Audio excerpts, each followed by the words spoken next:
이번 영상은 적분기와 미분기에 대해서 알아보겠습니다.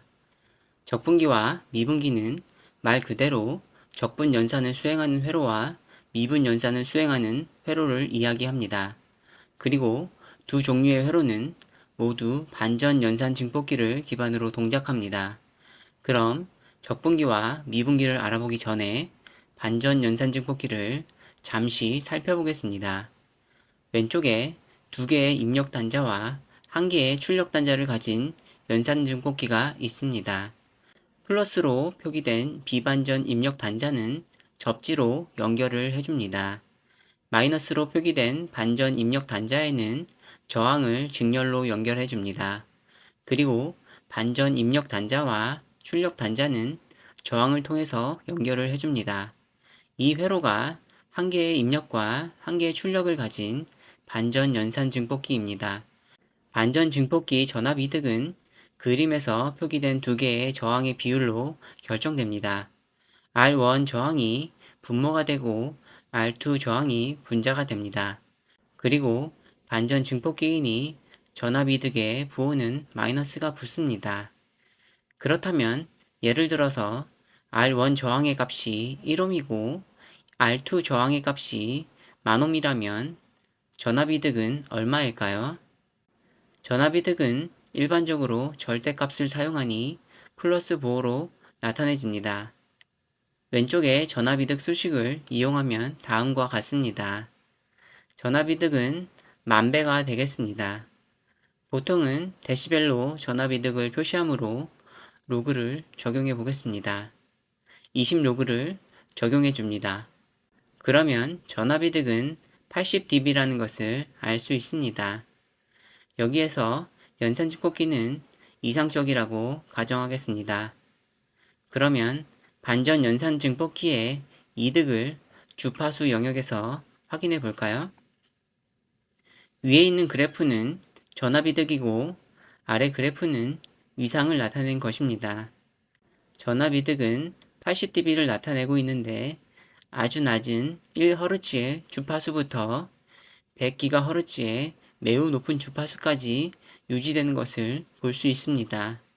또한 위상은 전압이득 수식에서 마이너스 부호로 나타낸 것처럼 위상이 반대가 되어 180도가 되는 것을 알 수 있습니다. 반전 연산 증폭기의 주파수 응답이 왼쪽 수식과 동일한 것을 알 수 있습니다. 다음으로 시간 영역에서의 반전 증폭기 동작을 알아보겠습니다. 만약 반전 증폭기에 위 그림과 같이 1mV의 진폭을 갖는 1kHz 사인파 신호를 넣어주면 어떤 출력이 나올까요? 출력 전압은 10,000배가 되어 사인파 신호의 진폭은 10V가 되고 위상은 180도 뒤집어지게 될 것입니다. 그렇다면 진폭은 동일하되 사인파의 주파수가 100MHz인 입력을 넣으면 어떤 출력이 나올까요? 연산 증폭기가 이상적이므로 출력 전압의 진폭은 여전히 10V이며 위상은 180도 뒤집힌 신호가 나옵니다. 그런데 이상적인 연산 증폭기는 교과서에서만 존재하는 회로입니다. 그러면 조금 더 현실적인 연산 증폭기를 반전 증폭기에 적용해 볼까요? 여기에서 연산 증폭기의 이득은 100dB이며 이득이 0이 되는 주파수는 1GHz라고 가정하겠습니다. 우선 주파수 영역에서의 동작을 확인해 보겠습니다. 낮은 주파수에서는 이상적인 연산 증폭기를 사용했을 때와 동일하게 전압 이득이 80dB를 나타냅니다. 하지만 특정 주파수를 넘어서면서 전압 이득이 점점 감소하는 것을 볼 수 있습니다. 또한 위상도 180도에서 특정 주파수를 넘어서면서 90도로 변화하는 것을 확인할 수가 있습니다. 실제의 반전 연산 증폭기의 동작은 왼쪽 수식과는 다른 동작을 한다는 것을 의미합니다. 그럼 시간 영역에서 파형이 어떻게 되는지 확인해 보겠습니다. 위 그래프는 입력 파형이고 아래 그래프는 출력 파형입니다. 출력 전압의 진폭은 10V이고 위상은 180도 뒤집어진 것을 볼 수가 있습니다. 낮은 주파수라서 이상적인 연산 증폭기와 동일한 결과를 나타냅니다. 그렇다면 100MHz의 입력 신호에 대한 출력 파형은 어떻게 될까요? 출력 전압의 진폭은 10mV로서 전압 이득이 10,000배가 아니라 10배로 줄어든 것을 볼 수가 있습니다. 위상은 어떠한가요? 1kHz 신호와는 다르게 위상이 90도만 차이가 나는 것을 알 수가 있습니다. 이러한 동작이 실제적인 반전 증폭기의 주파수 영역과 시간 영역의 동작입니다. 자, 그럼 이제 적분기에 대해서 알아보겠습니다. 적분기의 주파수 영역 응답을 먼저 알아보겠습니다. 왼쪽 회로는 반전 증폭기 회로입니다. 이 회로에서 R2 저항을 커패시터로 변경하면 적분기가 됩니다. 그렇다면 적분기의 전압 이득은 어떻게 해야 될까요? 그것은 반전 연산 증폭기의 전압 이득 수식에서 R2 저항을 커패시터 임피던스로 교체만 해주면 됩니다. 커패시터의 임피던스는 SC분의 1이므로 분자에 R2 저항 대신 써줍니다. 그리고 수식을 간단히 정리를 해줍니다. 수식에서 S는 J오메가이고 오메가는 2파이F이므로 이것을 전압이득 수식에 대입해 줍니다. 그리고 마지막으로 전압이득을 크기와 위상으로 표현되는 극좌표 형식으로 변환을 해줍니다. 이것이 적분기의 주파수 영역의 전압이득입니다. 분모에는 세 가지 변수가 들어가 있습니다. 주파수, 저항, 그리고 커패시터입니다.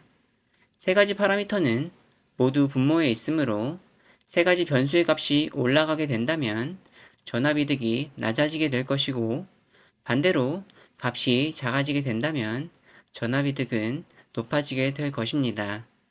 세 개의 변수 중에서 우리가 가장 관심을 갖는 것은 주파수입니다.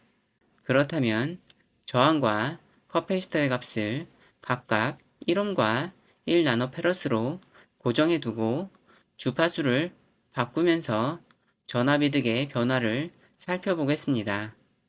여기에서 연산 증폭기는 이상적이라고 가정하겠습니다. 오른쪽 그래프는 적분기의 전압이득과 위상을 나타낸 것입니다. 전압이득은 왼쪽의 수식처럼 주파수에 반비례하는 것을 볼 수 있습니다. 주파수가 높아질수록 전압이득은 낮아집니다. 위상의 경우에는 주파수와 상관없이 90도 위상 차이가 나는 것을 볼 수 있습니다. 이것은 출력 전압의 위상이 입력 전압의 위상보다 90도 더 빨라진다는 것을 의미합니다. 그런데 이 그래프는 이상적인 OPM프의 주파수 응답을 나타내므로 실제로는 존재하지 않습니다. 그래서 우리는 좀 더 실제적인 회로를 생각해 봐야 합니다. 그러면 이상적인 OPM프가 아니라 이득이 80dB이고 이득이 0이 되는 주파수가 1GHz인 OPM프인 경우에 대해서 알아보겠습니다. 오른쪽 두 개의 그래프에서 빨간색 선은 이상적인 OPM프의 주파수 응답을 나타내며 파란색 선은 좀 더 실제적인 OPM프에 대한 주파수 응답입니다. 여기에서 우리가 주목해야 하는 것은 빨간색과 파란색 선이 겹쳐지는 주파수 영역과 그렇지 않은 주파수 영역이 있다는 것입니다. 위상 응답을 살펴보겠습니다. 낮은 주파수의 영역에서는 위상이 180도이므로 이것은 이상적인 OPM프를 사용했을 때와는 큰 차이점이 있는 것을 볼 수 있습니다. 이 형태의 응답은 오히려 반전 증폭기의 주파수 응답에 가까운 것을 알 수 있습니다. 이것은 낮은 주파수의 영역은 정상적인 적분기 동작을 하지 않는다는 것을 의미합니다. 그래프상에서 보았을 때 약 1MHz 부근의 주파수에서 적분기 동작이 정상적으로 가능할 것이라는 것을 추측해 볼 수 있습니다. 적분기의 시간 영역 동작에 대해서 알아보겠습니다. 시간 영역에서의 출력 전압에 대한 수식을 먼저 구해 보겠습니다. 반전 단자의 노드를 Vx라고 하고 저항과 커패시터에 흐르는 전류를 각각 I1과 I2라고 하겠습니다. 이상적인 OPMP의 입력 단자는 임피던스가 무한대이므로 전류가 흐르지 않습니다. 따라서 I1과 I2가 동일하게 됩니다. 그럼 옴의 법칙을 이용해서 저항에 흐르는 전류 I1을 구하고 커패시터 양단에 흐르는 전류 I2는 미분을 통해서 전류에 대한 수식을 각각 구할 수 있습니다. 그러면 전류의 수식은 위와 같이 됩니다. 그리고 이상적인 OPMP는 두 개의 입력 단자가 전위가 동일하므로 Vx 전압은 0V로 생각할 수 있습니다. 그러면 Vx 전압을 0V로 해서 수식을 조금 정리를 해줍니다. 출력 전압에 대해서 정리를 해야 하므로 양변은 모두 적분을 해줍니다. 그리고 다시 한번 출력 전압에 대해서 정리를 해줍니다. 출력 전압은 저항과 커패시터에 반비례합니다. 또한 적분을 해준 입력 전압에 비례하는 것으로 표현이 됩니다. 마이너스 부호가 사용되었으므로 출력 전압은 반전됩니다. 시간 영역에서의 입력 전압과 출력 전압의 관계식을 구했으니 저항과 커패시터의 값을 정하고 입력 신호와 출력 신호의 시간 영역 동작을 살펴보겠습니다. 저항과 커패시터는 주파수 응답을 공부할 때와 동일하게 각각 1옴 1나노페롯으로 하겠습니다. 그리고 연산 증폭기는 이상적인 경우라고 가정하겠습니다. 입력에 0.2mV의 진폭을 갖는 10kHz의 사각 파형을 넣어 보겠습니다. 적분은 면적을 더하는 기능을 하므로 입력 전압이 고정된다면 출력 전압은 일정하게 상승하거나 하강해야 합니다. 입력 전압에 따라서 출력 전압이 꾸준하게 상승을 하고 하강하는 것을 볼 수 있습니다. 그러면 이번에는 주파수만 1MHz로 올린 사각파의 입력 전압을 넣어 보겠습니다. 주파수가 높아짐에 따라서 전압이득이 낮아지므로 진폭이 작아진 것을 볼 수 있습니다. 그러나 적분의 동작은 유지되며 출력이 삼각파형이 되는 것을 볼 수 있습니다. 이것은 주파수 응답에서도 보았듯이 이상적인 OPMP의 경우 주파수와 무관하게 정상적인 적분기 동작을 하는 것을 확인할 수 있습니다. 이번에는 연산 증폭기만 실제적인 연산 증폭기로 변경해서 다시 확인해 보겠습니다. 입력되는 사각파의 주파수는 10kHz입니다. 출력 전압은 삼각파형이 되지 않는 것을 볼 수 있습니다. 이것은 실제적인 OPMP의 이득은 작고 동작할 수 있는 주파수가 낮기 때문입니다. 그러면 이번에는 1MHz 입력을 넣어 보겠습니다. 이제 정상적으로 적분기에 동작을 하며 삼각파형이 나오는 것을 확인할 수 있습니다. 따라서 실제적인 OPMP의 경우 정상적으로 적분기 동작을 할 수 있는 주파수 영역이 있다는 것을 알 수 있습니다. 미분기의 주파수 응답에 대해서 알아보겠습니다. 이번에도 반전 증폭기에서부터 출발해 보겠습니다. 이 회로에서 R1 저항을 커패시터로 변경하면 미분기가 됩니다. 저항이 커패시터로 변경되었으니 이에 맞추어서 전압이득 수식도 바꿔주면 됩니다.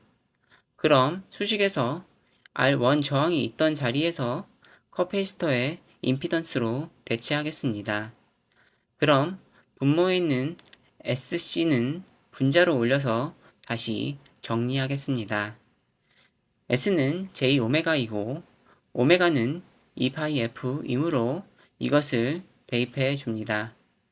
정리된 수식은 마지막으로 극좌표 형식으로 변환을 해줍니다. 복소좌표에서 매그니튜드는 2파이 FRC이고 위상은 마이너스 90도입니다. 이제 미분기의 전압이득이 어떠한지 살펴보겠습니다. 전압이득은 주파수, 저항, 그리고 컵페이스터에 비례하는 것을 알 수 있습니다. 위상의 경우에는 입력 전압보다 출력 전압이 90도 늦어지는 것을 확인할 수 있습니다. 그러면 컵페이스터와 저항을 각각 10나노페럿과 10kΩ로 고정해두고 주파수 응답이 어떻게 되는지 살펴보겠습니다. 이때 연산증폭기는 이상적인 것으로 하겠습니다. 위에 있는 그래프는 전압이득이며 아래의 그래프는 위상에 대한 것입니다. 왼쪽의 전압이득 수식에서도 살펴보았던 것처럼 주파수가 올라갈수록 전압이득이 상승하는 것을 볼 수 있습니다. 위상의 경우에는 주파수와 무관하게 마이너스 90도로 나타나는 것을 알 수 있습니다. 그러면 이번에는 이득이 80dB이고 이득이 있는 주파수가 1GHz인 OP앰프를 사용해서 주파수 응답을 확인해 보겠습니다. 위에 있는 전압이득 그래프를 먼저 살펴보겠습니다. 약 1MHz까지는 주파수에 비례하며 전압이득이 상승하다가 1MHz를 지나서부터는 전압이득이 낮아지는 것을 볼 수 있습니다.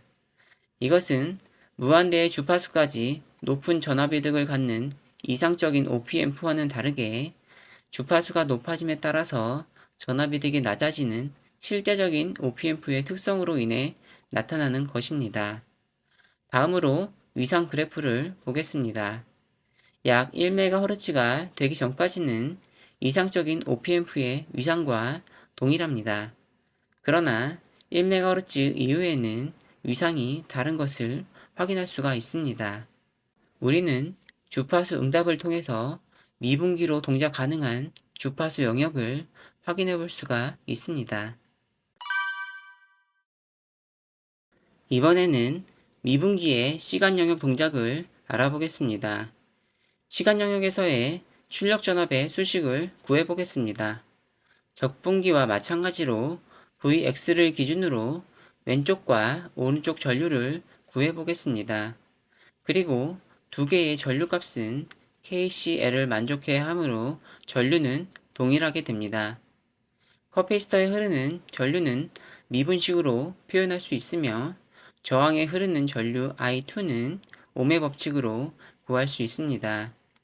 이상적인 OP앰프는 두 개의 입력 담자 전압이 같으므로 Vx 전압은 0V입니다. Vx 값 0V를 넣고 정리를 해줍니다. 마지막으로 출력 전압 Vout에 대해서 정리를 하면 됩니다.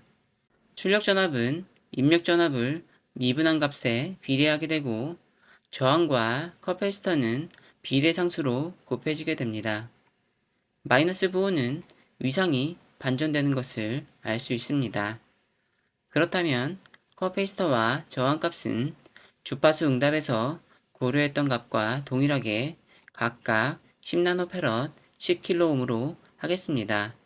입력 파형은 10kHz의 사각파입니다. 미분기이므로 시간상에서 변화하는 입력 전압의 기울기만이 출력 전압으로 나타나게 됩니다. 출력 전압을 확인해 보겠습니다. 사각파가 기울기가 없이 일정한 전압을 유지하는 시간에는 출력 전압은 0V이며 빠르게 변화하는 구간에서만 출력 전압이 나오는 것을 볼 수 있습니다. 입력 전압이 플러스에서 마이너스로 변화하는 기울기는 출력 전압이 플러스가 되고 입력 전압이 마이너스에서 플러스로 변화하는 기울기는 출력 전압이 마이너스가 됩니다. 왼쪽의 전압이득 수식에서 마이너스 부호는 이러한 동작을 나타내는 것입니다. 그렇다면 이번에는 10kHz의 삼각 파형을 입력으로 사용해 보겠습니다. 입력 전압의 기울기가 플러스로 유지되는 구간에서는 마이너스 출력 전압이 되는 것을 볼 수 있으며 입력 전압의 기울기가 마이너스로 유지되는 구간은 플러스 출력전압이 되는 것이 확인이 됩니다. 삼각파형의 미분값이 그대로 사각파형으로 나타나는 것을 볼 수 있습니다. 이번에는 사인파형을 미분기에 입력해 넣어 볼까요? 출력전압은 입력전압보다 90도 이상이 느린 것을 볼 수 있습니다. 이것은 주파수 응답에서 알아보았던 것과 일치하는 결과입니다. 사인파의 꼭지점에서의 기울기가 0인 것이 출력파형에 나타나며 전압이 0V를 지나는 지점에서 기울기가 가장 큰 것 또한 출력파형에서 확인할 수 있습니다. 이로써 연산증폭기를 이용한 미분기 회로가 미분 동작을 매우 잘 한다는 것을 알 수 있습니다. 마지막으로 사인파의 주파수를 달리해서 출력파형을 확인해 보겠습니다. 입력 사인파 신호의 크기는 1mV로 고정하되 주파수만 10kHz와 100kHz로 다릅니다. 그렇다면 출력파형은 어떻게 될까요? 미분기의 주파수 응답에서 전압이득은 주파수에 비례했던 것 기억나시나요? 10kHz의 신호보다 100kHz의 신호에서 10배 더 큰 진폭을 갖는 출력이 나오는 것을 볼 수가 있습니다. 이것은 고주파 필터의 특성을 나타내는 것이기도 합니다. 반전증폭기, 적분기, 미분기의 회로는 다음과 같습니다. 각 회로에 대한 주파수 영역의 응답과 시간 영역 응답을 정리하였으니 참고하시기 바랍니다. 이상으로 적분기와 미분기에 대해서 알아보았습니다. 수고하셨습니다. 감사합니다.